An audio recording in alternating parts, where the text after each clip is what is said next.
वक्फ bill के बाद संभल में प्रशासन की कार्रवाई पर उठे सवाल। स्थानीयों ने बताया, बदले की भावना से प्रेरित संभल। उत्तर प्रदेश वक्फ संशोधन विधेयक के बाद उत्तर प्रदेश के संभल जिले में जनेटा दरगाह शरीफ की जमीन पर प्रशासन की बड़ी कार्रवाई। जहां एक ओर अवैध कब्जों और निर्माण के खिलाफ कड़ा कदम मानी जा रही है, वहीं दूसरी ओर यह कार्रवाई अब विवादों में घिरती दिख रही है। मंगलवार को चंदौसी तहसील की टीम द्वारा दरगाह परिसर में 40 बीघा जमीन से कब्जा हटाने और एक कथित अवैध अस्पताल को सील करने की कार्रवाई के बाद स्थानीय लोगों में रोष है। कुछ लोगों ने इसे बदले की भावना से प्रेरित कार्रवाई करार दिया है।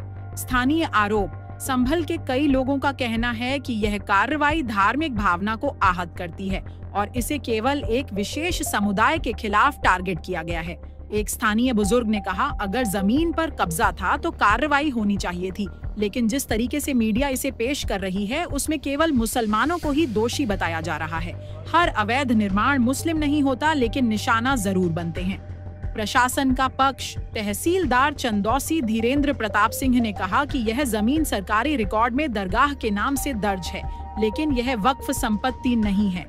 हमने जांच के बाद कब्जा हटाया है और अस्पताल को सील किया है, क्योंकि वह अवैध रूप से संचालित हो रहा था। उन्होंने कहा, यहाँ पर जो तालाब पर कब्जा पाया गया था उसको कब्जा मुक्त करा लिया गया है और उसमें जो फसल पाई गई और जो भूसा पाया गया उसको ब्लॉक में भिजवा दिया गया। और जहाँ तक दरगाह का मैटर है, इसके बारे में यह वक्फ संपत्ति है या नहीं, मुतवल्ली जो इस समय कहा जा रहा है वो है या नहीं, इसके संबंध में हम जिलाधिकारी महोदय को रिपोर्ट भेजेंगे।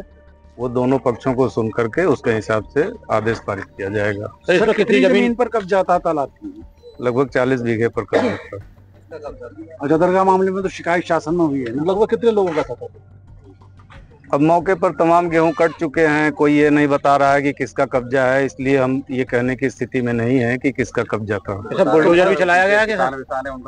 जो तालाब की सीमा है उसको बुलडोजर से चिन्हित कर दिया गया है। सर, फसल भी जब्त की गई है?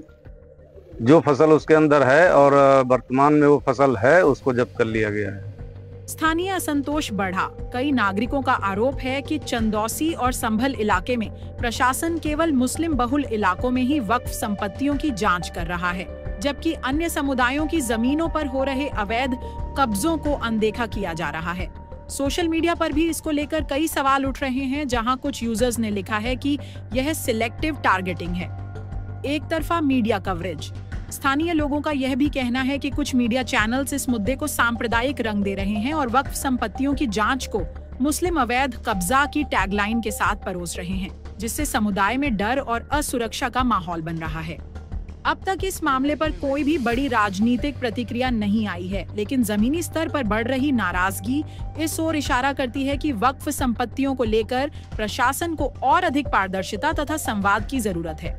वक्फ संशोधन बिल के बाद जिस तेजी से जांच और कार्रवाइयां हो रही हैं, उन्हें कानूनी दृष्टिकोण से सही ठहराया जा सकता है, लेकिन यदि कार्रवाई की दिशा क्षेत्र और समुदाय विशेष के इर्द गिर्द सीमित दिखती है, तो प्रशासन की निष्पक्षता पर सवाल उठना स्वाभाविक है। ऐसे में जरूरी है कि राज्य सरकार और प्रशासन इन मामलों में पारदर्शिता बरते और सभी पक्षों की बात सुने।